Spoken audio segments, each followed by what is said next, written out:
ইমাম মুহাম্মদ আব্দুল ওয়াহাব রাহিমাহুল্লাহ তার অনবদ্য গ্রন্থ উসুলুল ঈমানে আসবাবুল ফিতান বা ফিতনার কারণসমূহ উল্লেখ করেছেন এবং এ প্রসঙ্গে প্রবীণ সাহাবী ফকিহ সাহাবী আব্দুল্লাহ ইবনে মাসউদ রাদিয়াল্লাহু তাআলা আনহুর একটি বক্তব্য উপস্থাপন করেছেন। আজকের আলোচ্য বিষয় সেটাই। তো তিনি বলছেন, কাইফা আনতুম ইযা লাবিসাতকুম ফিতনাতুন ইয়ারবু ফিহা আস-সাগীর ওয়া ইয়াহরুমু ফিহা আল-কাবীর ওয়া তুত্তাখাযু সুন্নাতুন ইয়াজরি আন-নাসু আলাইহা ফাইযা গুয়্যিরা মিনহা শাই' قيل تركت سنة قيل متى ذلك يا أبا عبد الرحمن قال إذا كثر قراءكم وقل فقهاؤكم وكثر أموالكم وقل أمناؤكم والتمست الدنيا بعمل الآخرة وتفقها لغير الدين رواه الدارمي সাহাবী আব্দুল্লাহ ইবনে মাসউদ রাদিয়াল্লাহু তাআলা বলছেন, কিয়ামতের আগে যখন পরিস্থিতি এতটাই ভয়ানক হবে যে যেটা খারাপ জিনিস ওইটাতেই মানুষ আসক্ত হবে এবং অভ্যস্ত হয়ে পড়বে, যেটা পরিবর্তন করা খুবই কষ্টসাধ্য হয়ে যাবে। তাদের সেই অভ্যাসকৃত ওই বিষয়টি পরিবর্তন করার চেষ্টা করা হলে তারা বরঞ্চ আরো আপত্তি করবে যে এটা পরিবর্তন করতেছো কেন, মানে তখন ভালোটাই খারাপ এবং খারাপটাই ভালোতে রূপান্তরিত হয়ে যাবে। এবং তিনি বলেছেন এর কারণ কি, তাকে জিজ্ঞাসা করেছে কারণগুলো কি, তিনি সে কারণগুলো উল্লেখ করেছেন। আসলে আমরা মূল হাদিসের অর্থটা দেখে নেই। তিনি বলছেন যে কাইফা আনতুম ইযা লাবিসাতকুম ফিতনাতুন ইয়াহরুমু ফিহা আল-কাবীর ওয়া ইয়ারবু ফিহা আস-সাগীর। তিনি বলছেন যে তোমাদের অবস্থাটা কেমন হবে যখন তোমাদেরকে ফিতনা একেবারে জড়িয়ে ধরবে, ফিতনা তোমাদেরকে গ্রাস করবে এবং এমন ফিতনা এসে গ্রাস করবে যে যারা বড় তারা এই ফিতনার মধ্যে হাবুডুবু খেয়ে দিক বিদিক জ্ঞান শূন্য হয়ে তারা বৃদ্ধে পরিণত হবে, আর যারা ছোট এটার উপরেই তারা বড় হবে। আব্দুল্লাহ মাসউদ রাদিয়াল্লাহু আনহু বলছেন যে তোমাদের পরিস্থিতি তখন কি হবে যখন তোমাদের উপরে এমন ফিতনা আসবে, তোমরা এমন ফিতনায় জড়িয়ে পড়বে বা এমন ফিতনা তোমাদের গ্রাস করবে, যে ফিতনার পরিস্থিতি কি হবে তার একটা উদাহরণ দিয়ে বলছেন, যেন যে যারা বড় তারা এই ফিতনায় পড়ে বৃদ্ধ হয়ে যাবে, আর যারা ছোট তারা ফিতনার উপরেই বড় হবে। অর্থাৎ পরিস্থিতি খুবই ভয়ানক আকার ধারণ করবে। তখন কি হবে, ইয়াত্তাখিযুহা আন-নাসু সুন্নাহ, মানুষ এই ধরনের খারাপ ফিতনাকেই মানুষ তখন তাদের আচরিত সুন্নত হিসেবে বা তাদের পালনীয় একটি অভ্যাস হিসেবে তারা গ্রহণ করবে। মানে এই সমস্ত খারাপ জিনিসকে তারা সবসময় পালন করবে এবং এমন ভাবে পালন করবে যে তাদের অভ্যাসে পরিণত হবে। প্রিয় ভাইরা আমার, যখন সেটাকে পরিবর্তন করার চেষ্টা করা হবে তখন মানুষ উল্টা প্রশ্ন করবে যে আপনারা কি এই সুন্নতকে পাল্টায় দিচ্ছেন? আমাদের একদিন থেকে যে এই জিনিসটা আমরা করে আসতেছি এটা কি আপনারা পাল্টায় দিচ্ছেন? তখন আব্দুল্লাহ ইবনে মাসউদ রাদিয়াল্লাহু আনহুকে জিজ্ঞাসা করা হলো, হে আবু আব্দুর রহমান, মাতা যালিক, এই পরিস্থিতি কখন হবে, এই ভয়ানক অবস্থাটা কখন সৃষ্টি হবে? তখন তিনি কয়েকটি কারণ উল্লেখ করলেন যে যখন তোমাদের মাঝে এই কারণগুলো দেখা যাবে তখন তোমাদের এই অবস্থা হবে যে ফিতনায় তোমরা মারাত্মকভাবে জড়িয়ে পড়বে, যেগুলো তোমাদের অভ্যাসে রূপান্তরিত হবে। সেটাকে পরিবর্তন করতে গেলেই বরং উল্টা অভিযোগ করা হবে যে এই সুন্নতকে আপনারা পাল্টে দিচ্ছেন, আমাদের রীতিনীতি এই অভ্যাস বহুদিন থেকে আমরা করে আসতেছি, সবাইকে করতে দেখতেছি, আজকে আপনারা চেঞ্জ করে দিচ্ছেন। এই ধরনের আপত্তি উত্থাপন করা হবে। তো জিজ্ঞাসা করা হলো যে এই পরিস্থিতি কখন হবে হে আব্দুর রহমান কয়েকটি কাজ করলেন, ইযা কাসুরাত কুররাউকুম ওয়া কাল্লাত ফুকাহাউকুম, যখন তোমাদের মধ্যে কারীদের সংখ্যা বেড়ে যাবে, কোরআন তেলাওয়াত করবে, কোরআনের কারীর অভাব নাই, হাফেজ কারি কোরআনে কারীম সুরলিত কণ্ঠে তেলাওয়াত করবে, কিন্তু কোরআনের অর্থ ব্যাখ্যা বিশ্লেষণ বুঝবেও না, বোঝার চেষ্টাও করবে না। মানে কণ্ঠ সুন্দর, তার তেলাওয়াতে মানুষ মুগ্ধ হয়ে যায়, মানুষ বাহবা দেয়, কিন্তু এই কোরআনের মর্মবাণী, কোরআনের লক্ষ্য উদ্দেশ্য, কোরআনের যে আহ্বান, কোরআনের যে দাবি, সে নিজেও বুঝে না, বোঝার চেষ্টাও করে না, বরং শুধু তোতা পাখির মতো তারা কোরআনে কারীমের আবৃত্তি করে। যখন এই অবস্থা সৃষ্টি হবে এবং তোমাদের ফকিহদের সংখ্যা কমে যাবে, অর্থাৎ কোরআন এবং হাদিসের গভীর জ্ঞান সম্পন্ন আলেমদের সংখ্যা কমে যাবে, কারীদের সংখ্যা বেশি, বুঝমান জ্ঞানী আলেমদের সংখ্যা কম। প্রিয় ভাইরা আমার,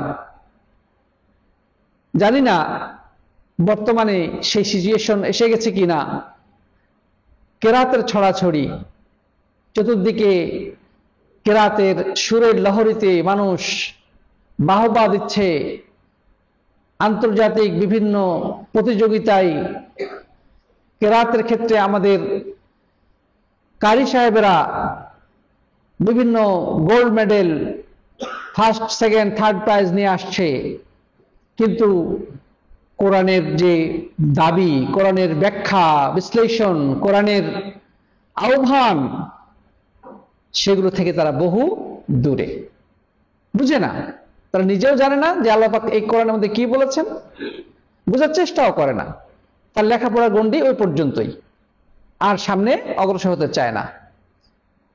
এর বিপরীতে যারা বুঝমান গভীর জ্ঞান সম্পন্ন উলামায়ে কেরাম, তাদের সংখ্যা খুবই কমে যাবে। তারপরে তিনি আরো বললেন, ওয়া কাসরাত আমওয়ালুকুম ওয়া কাল্লাত উমানাউকুম, যখন তোমাদের অর্থ সম্পদ, টাকা পয়সা, ধন দৌলত বৃদ্ধি পাবে, হাতে হাতে অবারিত টাকা সম্পদ, ব্যাংক ব্যালেন্স, বড় বড় অট্টালিকা, বিশাল বিশাল বিজনেস, কল কারখানা, ইন্ডাস্ট্রির মালিক, টাকার অভাব নেই, কিন্তু আমানতদার, বিশ্বস্ত, সৎ মানুষের সংখ্যা খুবই কম হয়ে যাবে। সম্পদ বৃদ্ধি পাবে, কিন্তু আমানতদার কমে যাবে। ওয়ালতুমিসাতিদ দুনিয়া বিআমালিল আখিরাহ, আর যখন আখিরাতের কাজ দিয়ে দুনিয়া তালাশ করা হবে, দিনের মাধ্যমে, দিনকে মাধ্যম ধরে দুনিয়া অনুসন্ধান করা হবে। মানে দিন এটা জাস্ট একটা মাধ্যম, এটাকে মাধ্যম ধরে টাকা পয়সা উপার্জন করা হবে। কাজটা ছিল আখিরাতের, কিন্তু সে ওই কাজটাকে মাধ্যম ধরে সে সেই আখিরাতের আমলটাকে পুঁজি করে সে দুনিয়ার অর্থ সম্পদ কামানোতে ব্যতিব্যস্ত হয়ে পড়বে।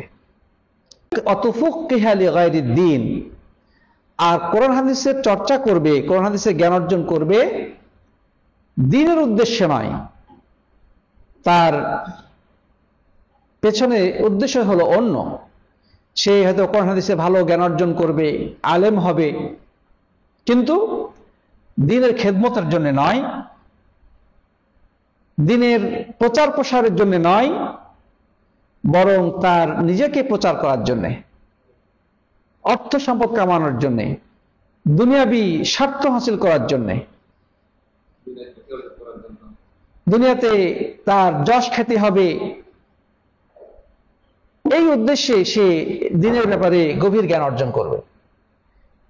এই পরিস্থিতি যখন আসবে, তখন তোমরা ভয়ানক ফিতনায় জড়িয়ে পড়বে, যে ফিতনা থেকে বের করা তোমাদেরকে অত্যন্ত কঠিন হয়ে দাঁড়াবে। বরং এই পাপাচার এবং অন্যায় অপকর্মে যখন মানুষ এতটাই বেশি লিপ্ত হবে, যে তাদেরকে এটা থেকে পরিবর্তন করতে গেলে বা তাদেরকে সংশোধন করতে গেলে, তাদেরকে এই পথ থেকে টেনে তোলার জন্য কেউ যদি এগিয়ে যায়, তখন তার বিরুদ্ধে আরো নানা ধরনের অভিযোগ উত্থাপন করা হবে যে একদিন থেকে যেটা করে আসতেছি তোমরা আজকে এসে চেঞ্জ করে ফেললে। তার মানে যেটা সুন্নাত সেটা তাদের কাছে অপরিচিত হয়ে গেছে, আর যেটা বেদাত, যেটা খারাপ, যেটা অন্যায়, সেটাই তাদের একটা অভ্যাসে পরিণত হয়েছে, তাদেরকে সুন্নতে রূপান্তরিত হয়েছে। মানে পরিস্থিতি পরিবর্তন হয়ে গেছে। এটাই তো ফিতনা। যখন সুন্নতকে বেদাত হিসেবে দেখা হবে, যখন সুন্নতকে বেদাত হিসেবে দেখা হবে, বেদাতকে সুন্নত হিসেবে দেখা হবে, তখন এর থেকে বড় ফিতনা আর কি হতে পারে? এর থেকে বড় ফিতনা আর কি হতে পারে? প্রিয় সাথী বন্ধুগণ, এই হাদিসটি মুস্তাদরাক হাকিমে বর্ণিত হয়েছে। ইমাম দারিমি তিনি এই হাদিসটিকে বর্ণনা করেছেন এবং ইমাম জাহাবি বলেছেন যে এটা সহিহ বুখারী মুসলিমের শর্ত অনুযায়ী সহিহ। তবে ইবনে শাইবাতে এই হাদিসটি একটু ভিন্ন শব্দে এসেছে, আমরা সেটাও দেখে নিই। ওই হাদিসে যেটা এসেছে যে আব্দুল্লাহ ইবনে মাসউদ রাদিয়াল্লাহু আনহু বলছেন, কাইফা বিকুম ইযা লাবিসাতকুম ফিতনাহ ইয়াহরুমু ফিহা আল কাবীর ওয়া ইয়ারবু ফিহা আস-সাগীর। তোমাদের অবস্থাটা কি হবে যখন ফিতনা তোমাদেরকে গ্রাস করবে, যে ফিতনায় পড়ে বড় মানুষ বৃদ্ধে পরিণত হবে, ছোট মানুষ বড় হয়ে যাবে। ইত্তাখিযুহা নাসু সুন্নাহ, মানুষ এটাকে সুন্নাত হিসেবে গ্রহণ করে নেবে। ইযা তারাকা মিনহা শাইউন কিলা তারাকতা সুন্নাহ, কেউ যদি এগুলোকে বাদ দিতে চায় তখন তাকে বলা হবে যে তুমি তো সুন্নত বাদ দিয়ে দিলে, তুমি সুন্নত বাদ দিয়ে দিলে। কিলা ইয়া আবু আব্দুর রহমান ওয়া মাতা যালিক, তাকে জিজ্ঞাসা করা হলো যে হে আবু আব্দুর রহমান, এটা কখন ঘটবে? তখন তিনি বললেন, ইযা কাসরাত জুহালুকুম ওয়া কাল্লাত উলামাউকুম ওয়া কাসরাত খুতাবাউকুম ওয়া কাল্লাত ফুকাহাউকুম ওয়া কাসরাত উমারাউকুম ওয়া কাল্লাত উমানাউকুম ওয়া তুফাক্কিহা লিগায়রিদ দ্বীন ওয়া তুমিসাতিদ দুনিয়া বিআমালিল আখিরাহ। তিনি বললেন যে পরিস্থিতি তখন হবে যখন অজ্ঞ মূর্খদের সংখ্যা বেড়ে যাবে, ওয়াকাল্লাত উলামাউকুম, এবং আলেমদের সংখ্যা কমে যাবে। প্রিয় বন্ধুগণ, বর্তমান সমাজের দিকে আমরা যদি তাকিয়ে দেখি, জাহেলদের সংখ্যা বেশি নাকি আলেমের সংখ্যা বেশি? নিঃসন্দেহে জাহেলের সংখ্যাই বেশি। যখন জাহেলের সংখ্যা বেড়ে যাবে এবং আলেমের সংখ্যা কমে যাবে, ওয়া কাসরাত খুতাবাউকুম, বক্তাদের সংখ্যা বেড়ে যাবে, ওয়া কাল্লাত ফুকাহাউকুম, এবং বুঝমান বিজ্ঞ ফকিহ আলেমদের সংখ্যা কমে যাবে, ওয়া কাসরাত উমারাউকুম ওয়া কাল্লাত উমানাউকুম, যখন আমির উমারা নেতা নেত্রীদের সংখ্যা বৃদ্ধি পাবে এবং আমানতদার সৎ এবং বিশ্বস্ত মানুষের সংখ্যা কমে যাবে। তুফাক্কিহা লিগায়রিদ দ্বীন, এবং দিন সম্পর্কে জ্ঞান অর্জন করা হবে কিন্তু দিনের উদ্দেশ্য নাই, ব্যক্তি স্বার্থে, যশ খ্যাতি, টাকা পয়সা ইত্যাদি উদ্দেশ্যে, এবং অলতুমিসাদ দুনিয়া বিআমালিল আখিরাহ, এবং আখিরাতের আমলের বিনিময়ে দুনিয়া অনুসন্ধান করা হবে, দুনিয়া খোঁজ করা হবে। প্রিয় বন্ধুগণ, দুইটা হাদিস আমরা দেখলাম, দুইটার মধ্যে মৌলিক কথাগুলো একই, তবে কারণগুলো একটু একটু ভিন্ন। যেটা আমরা প্রথম হাদিসের মধ্যে যে কারণগুলো দেখেছি, দ্বিতীয় হাদিসের মধ্যে একটু ভিন্নভাবে আসছে। পরের হাদিসের মধ্যে সে কারণগুলোর মধ্যে যেটা বলা হয়েছে যে জুহাল বা অজ্ঞদের সংখ্যা বেড়ে যাবে, মানে দিন সম্পর্কে যাদের জ্ঞান নাই এরকম লোকের সংখ্যা বৃদ্ধি পাবে, ওয়া কাল্লাত উলামাউকুম, আলেমদের সংখ্যা কমে যাবে। প্রিয় বন্ধুগণ, বর্তমান বিশ্বে যোগ্য ফকিহ আলেম খুঁজে পাওয়া কঠিন হয়ে গেছে, খুঁজে পাওয়া কঠিন হয়ে গেছে। বক্তাদের সংখ্যা এত বেশি বৃদ্ধি পেয়েছে যে চতুর্দিকে শুধু বক্তা আর বক্তা, বক্তার ছড়াছড়ি, বক্তাদের সুললিত কণ্ঠ, তাদের বাগ্মিতা, তাদের বক্তৃতার স্টাইল, এগুলো দেখে মানুষ দলে দলে বক্তৃতা শোনার জন্য ছুটে যায়। লাখ লাখ দর্শক শ্রোতা উপস্থিত হয় একটা বক্তৃতার মাহফিলে, কিন্তু প্রকৃত ইলম সেখানে পাওয়া যায় না, সেখানে কোনো হেদায়েত বিতরণ করা হয় না, সেখানে ওই বক্তৃতার মঞ্চ থেকে হেদায়েতের কথাগুলো আসে না। সেখান থেকে যে কথাগুলো শোনা যায় সেগুলো অত্যন্ত দুঃখজনক। সেই মাহফিলগুলো বর্তমান সময় যদি দেখি, সেই মাহফিলগুলো এক একটা নাট্যমঞ্চে পরিণত হয়েছে। কিছু কিছু বক্তা বক্তৃতার মঞ্চে উঠে গজল, সঙ্গীত, কৌতুক, ডাবিংকৃত বা প্যারোডি গান এবং ডাইরেক্ট ছায়াছবির গান, তারা কিছু ভাষা চেঞ্জ করে, কিছু শব্দ চেঞ্জ করে ওই একই সুর দিয়ে বলা হয় প্যারোডি গান, তারা এগুলোকে গান আসরে পরিণত করেছে। এই গান শুনে দর্শক শ্রোতারা খুব খুশি, বাহবা দিচ্ছে, বাহ কি সুন্দর কণ্ঠ, সুবহানাল্লাহ, আলহামদুলিল্লাহ, নাউজুবিল্লাহ। কথা বোঝা গেছে কিনা? কাছে হুজুরের কণ্ঠটা ভাই সেই। তো কি কথাটা বললো, হেদায়েতের কথা কি শুনলেন ভাই? হেদায়েত মানে কথা শুনে ভালো লাগছে, বাস এটুকুই। একটা মহিলা আমার কাছে প্রশ্ন করছে যে কার বক্তব্য শুনবো। আমি কয়েকজন আলেমের নাম বলেছি যে এদের বক্তব্য শুনবেন। তো আমি বললাম যে আপনি কার বক্তব্য শুনেন? বলছে আমি বক্তব্য শুনি, আমি আপনার কাছে লুকাবো না, যেটা সেটা হচ্ছে যে আমি দেখি কণ্ঠটা সুন্দর আছে কিনা। কণ্ঠটা সুন্দর আছে কিনা, যদি ভাল লাগে, কথার স্টাইলটা ভাল লাগে আমি শুনি, আর চেহারা ভালো থাকলে তা দেখি। বলতেছে আবার বক্তৃতার মানে আমি এভাবে দেখি, যদি ভাল লাগে শুনতে, দেখতে ভাল লাগে বা কথা বলে স্টাইলটা মজাদার, আমি একটু শুনি, না হলে শুনি না। কারণ নাম বলবো না আমরা যেটা কথা বলতে চাই যে দেখেন মানুষের বক্তা নির্বাচনের মানদণ্ড কি হয়ে দাঁড়িয়েছে। গলার কণ্ঠ ভালো, বক্তৃতা দিতে পারে ভালো, চেহারা ভালো, আমি বক্তৃতা শুনি। উনি কয়েকজন নামও বলেছেন, অমুক বক্তা আমি শুনি। আমরা ওইগুলো আলোচনা করতে চাই না, এইটাই। তো সাথী বন্ধুগণ, সত্যিকার অর্থে মাহফিলগুলোতে এমন হওয়ার কথা ছিল না।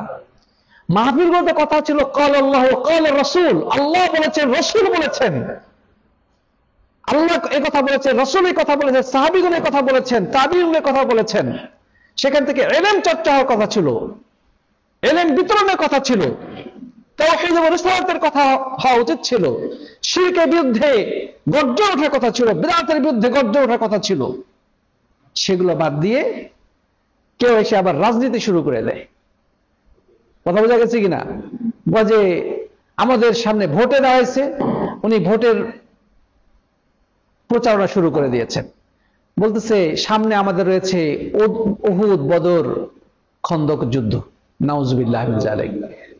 তারা এই আব্রাহাম লিঙ্কনের তৈরি করা এই মানব রচিত গণতন্ত্র মতবাদকে তারা রাসূল করিম সাল্লাল্লাহু আলাইহি ওয়াসাল্লামের সেই বদর, উহুদ, খন্দক যুদ্ধের সাথে তুলনা করা দুঃসাহস দেখাচ্ছে। নাউজুবিল্লাহ মিন যালিক। কেউ বলছে এটা উহুদকে যদি ভোট দেন তাহলে স্বয়ং আল্লাহর নবীকে ভোট দেওয়া হবে। কত বড় দুঃসাহস! কেউ বলতেছে যে জান্নাতে যেতে চাইলে এই মার্কাতে ভোট দিতে হবে।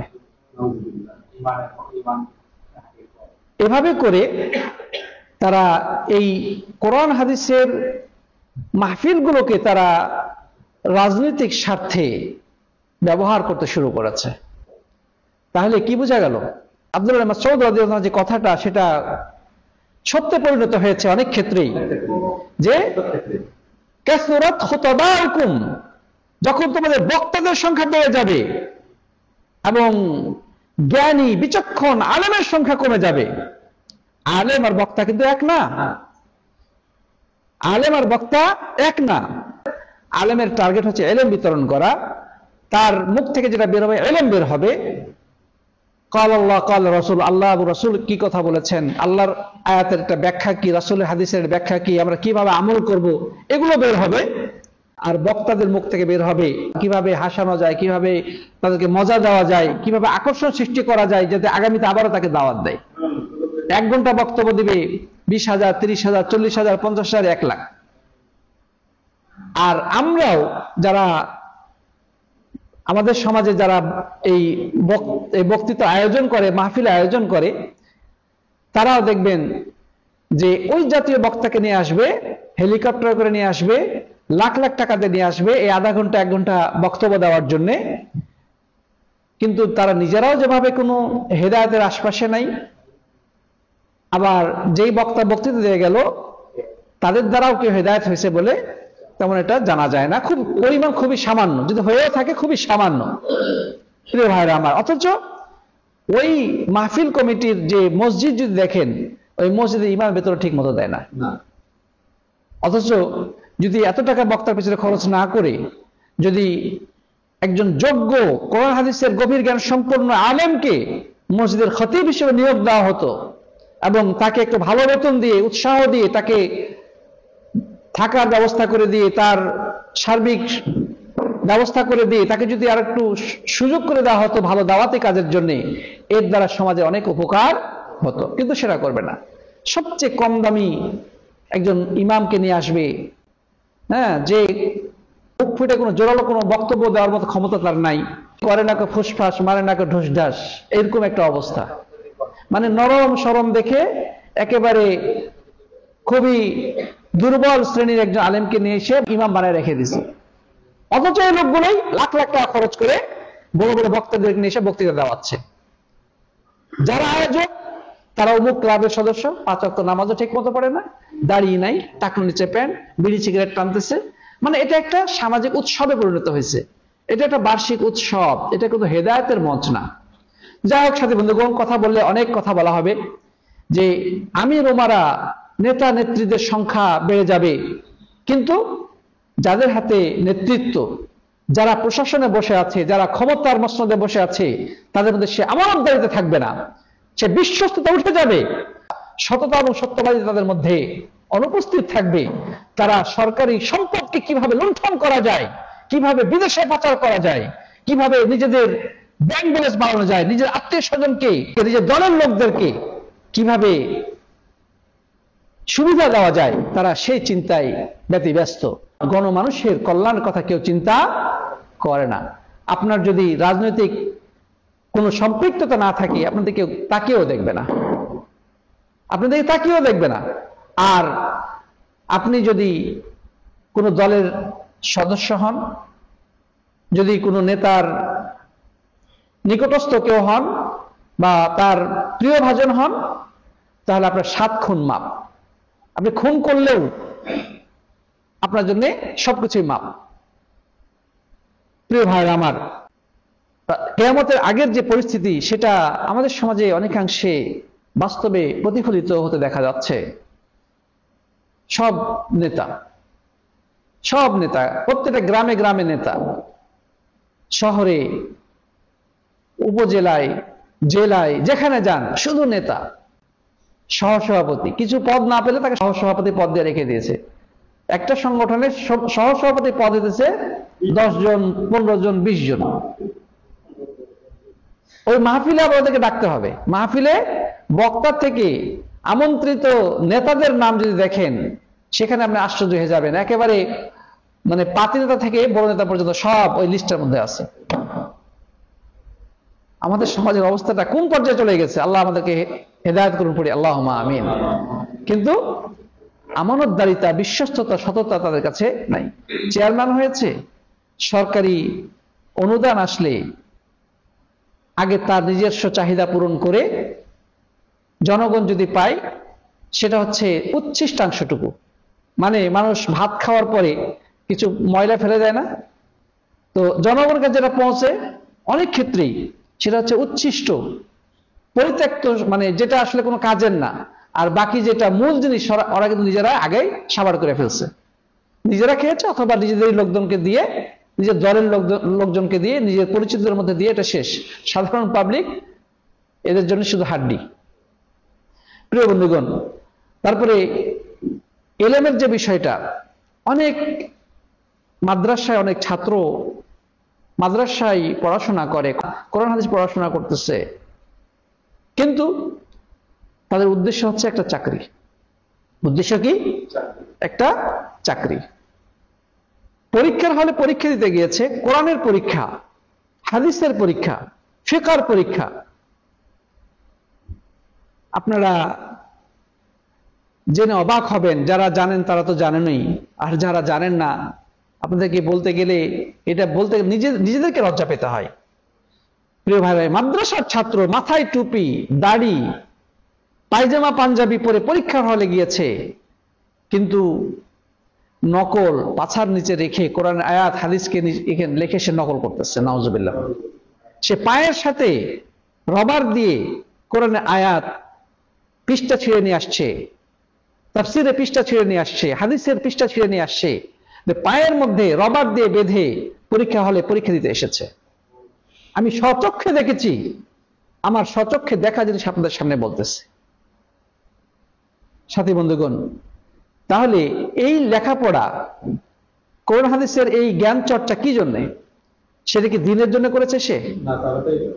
এটা তারা বোঝা যাচ্ছে যে সে এই পড়াশোনাটা একটা সার্টিফিকেট পাবে, এই সার্টিফিকেটটা পেলে তার একটা চাকরি হবে, কোনো একটা মাদ্রাসার শিক্ষক হবে, কোনো মসজিদের ইমাম হবে, অথবা সরকারি কোনো একটা পর্যায়ে সে একটা দায়িত্ব পাবে, ব্যাস এতটুকুই। আল্লাহর দ্বীনের খেদমত করার যদি উদ্দেশ্য থাকতো, তাহলে ইখলাসের সাথে সে পড়াশোনা করতো, জ্ঞান অর্জন করতো, এবং আল্লাহর কিতাব হিসেবে অবমান করতো না, রাসূলের হাদিসের সাথে বেয়াদবি আচরণ করতো না, করা সম্ভব ছিল না। লক্ষ লক্ষ ছাত্র বের হচ্ছে প্রতি বছর মাদ্রাসাগুলো থেকে, দ্বীনের খেদমত কোথায়? প্রিয় ভাইরা আমার, আব্দুল্লাহ মাসউদ রাদিয়াল্লাহু আনহু যেটা বলছেন যে সে কিয়ামতের আগে পরিস্থিতিতে এমন হবে যে আল্লাহর দ্বীনকে উদ্দেশ্য করে জ্ঞান শেখা হবে না, বরং আল্লাহর দ্বীন ছাড়া অন্য কোনো উদ্দেশ্যে জ্ঞান অর্জন করা হবে, আখিরাতের ইলম অন্বেষণ করা হবে দুনিয়ার উদ্দেশ্যে। তো সাথী বন্ধুগণ, এই কথাগুলো যেগুলো আব্দুল্লাহ মাসউদ রাদিয়াল্লাহু আনহু বলেছেন, আমাদের সমাজে আমার তো মনে হয় যে বেশিরভাগ জিনিস ভুলে গেছে, বেশিরভাগ জিনিস বর্তমানে আমরা দেখতে পাচ্ছি। সর্বোপরি কথা হচ্ছে, কিয়ামতের আগে নানা ধরনের ফিতনা ফাসাদ তৈরি হবে।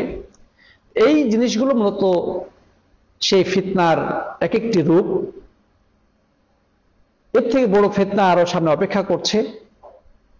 তো সেই বড় ফিতনা আসার জন্য ছোট ফিতনাগুলো ক্ষেত্র প্রস্তুত করছে। মানুষের মধ্যে যখন এলেম উঠে যাবে, আমানতদারি চলে যাবে, দিন শেখা হবে দুনিয়ার উদ্দেশ্যে, দিনের জ্ঞান অর্জন করা হবে দিন ছাড়া অন্য কোনো উদ্দেশ্যে, তখন এদের দ্বারা সমাজের সব ধরনের অন্যায় করা সম্ভব। তখন যেটা সুন্নত সেটা বেদাতে পরিণত হবে, যেটা বেদাত সেটা সুন্নতে পরিণত হবে, যেটা অন্যায় সেটা ন্যায়, যেটা ন্যায় সেটা অন্যায় রূপান্তরিত হবে। এবং পরিস্থিতি এতটা ভয়ানক হবে, তখন পরিবর্তন করতে গেলেই প্রতিবাদের মুখোমুখি হতে হবে, আপত্তির মুখোমুখি হতে হবে। বরং মানুষ বলবে যে একদিন যেটা করে আসছিলাম আজকে তোমরা এসে পরিবর্তন করে দিচ্ছ, তোমরা কি নতুন দিন নিয়ে আসছো? বরং কখনো এই অন্যায়গুলোর বিরুদ্ধে বলতে গেলে বলবে তোমরা বিদেশ থেকে টাকা খেয়ে আজকে আমাদের বিরুদ্ধে এগুলো ফিতনা ছড়াইতেছো।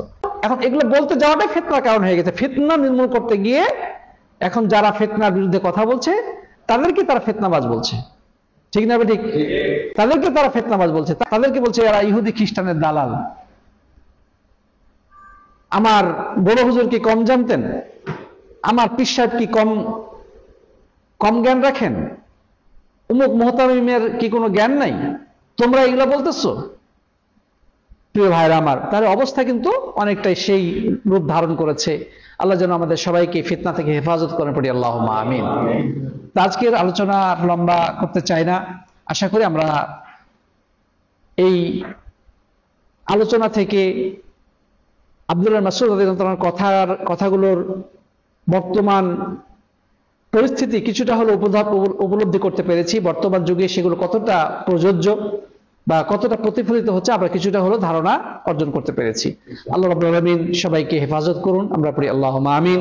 আল্লাহ যেন আমাদেরকে দ্বীনের উপরে, ঈমানের উপরে মৃত্যু অবধি টিকে থাকার তৌফিক দান করেন, আল্লাহুম্মা আমিন। জাযাকুমুল্লাহু খাইরান। হাদা সাল্লাল্লাহু আলা নবিয়িনা মুহাম্মদ ওয়া আলা আলিহি ওয়া সাহবিহি আজমাইন। আসসালামু আলাইকুম ওয়া রাহমাতুল্লাহি ওয়া বারাকাতুহু।